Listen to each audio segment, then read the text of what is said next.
everybody, and welcome back to my channel. My name is Courtney, and today I have my favorite paycheck of the month, the third paycheck. It's my favorite paycheck of the month because none of my bills and expenses come out of it, which means I can put a pretty good chunk of money into my debt snowball, which is always super exciting. So I get paid bi-weekly, so typically in a month I only get 2 paychecks, but because of the way that July fell this year, we get 3 paychecks this month.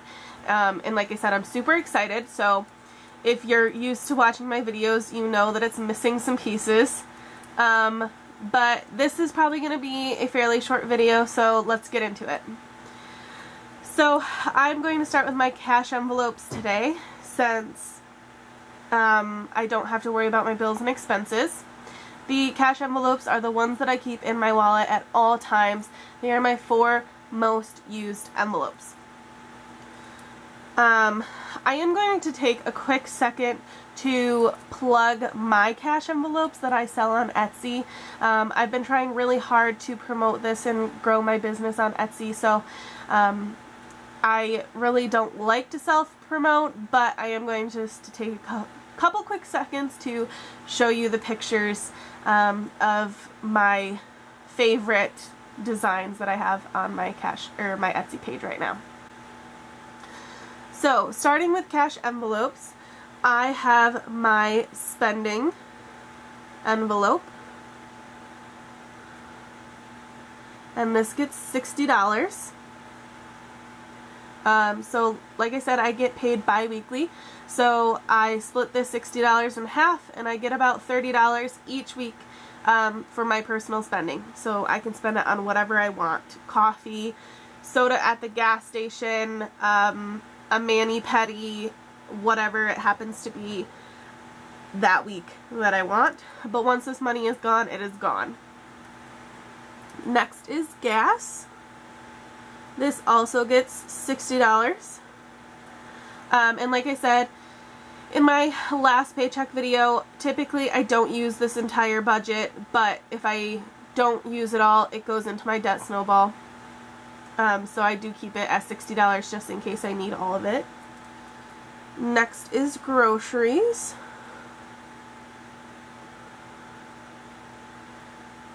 And this gets $100. I'm always so paranoid that I'm gonna misspell something that I always end up messing the numbers up instead. And then my final cash envelope is date night, and this gets $50.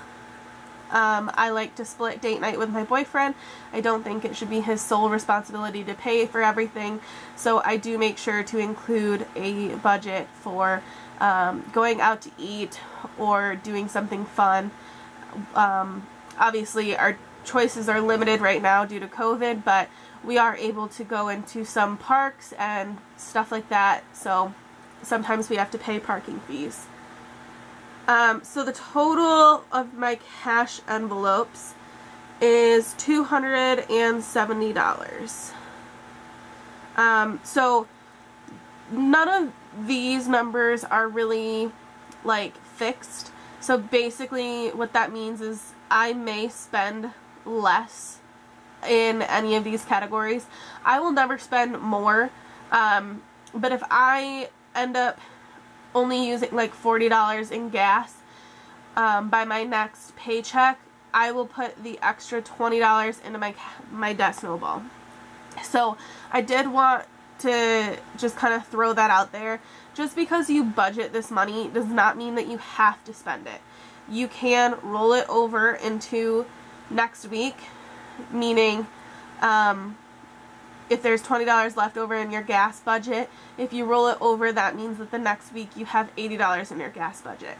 Personally, I don't need to do that. I give myself plenty of money in my budget, so anything that's left over goes into my debt snowball. But it really just depends on what works best for you. Next are my sinking funds. Like I said in my last video, if you're interested, on knowing like what exactly I use the sinking funds for, I suggest you watch the cash envelope stuffing video that I'll post after this, because I go more in depth about what I use each cash envelope for. But I'm going to start with the apartment fund.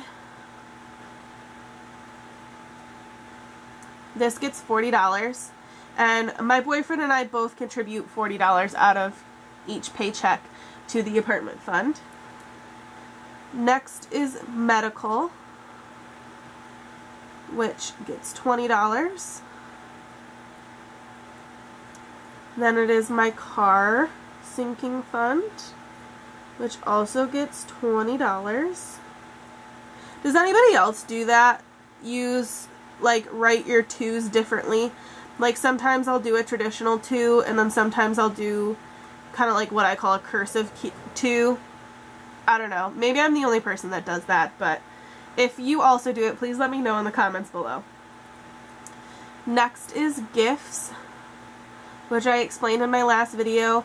I took away my garden envelope until after Christmas, and the $10 that was going into my garden envelope is going into my gifts, so that way I have a decent budget for Christmas.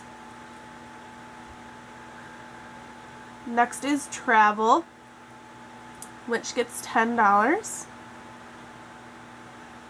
And then I have a cash envelope for my boyfriend so that I can buy him stuff every once in a while, which also gets $10. So the total budget for cash envelopes is $120. And like I said in my last video, these numbers are usually the same no matter what. And I mean, I guess if my paycheck was lower for some reason, I would get rid of whatever sinking funds I don't need to contribute to that week. So probably these 3 would get chopped off if I couldn't afford them. But typically these numbers stay the same no matter what. I change them maybe twice a year. So next what I will do is I will write out my income, which I believe is going to be around $725. My health insurance shouldn't come out of this paycheck, so this number will be slightly higher. I just don't know exactly how much it will be, so I'm just putting $725, and then I'll just be excited if it's more. And then I will take the budgeted amount, which is the total of the cash envelopes plus the sinking funds, and that is $390. Side note, cash envelopes and sinking funds are the only 2 categories that I take money out for. So my bills and expenses actually stay in a separate checking account so that I can pay all my bills electronically. Just like a random side note. So to get my estimated debt snowball, I will subtract the budgeted amount from the income, which, this is the exciting part, is $335. So that money will go into the savings account that I opened for my car loan. I've explained this in other videos, but my co-signer filed for bankruptcy, so I no longer have any digital or paper access to my account. I have to call every single time I want to know the balance of my car loan, which, I mean, isn't like a huge hassle, but sometimes I have to stay on hold for a while.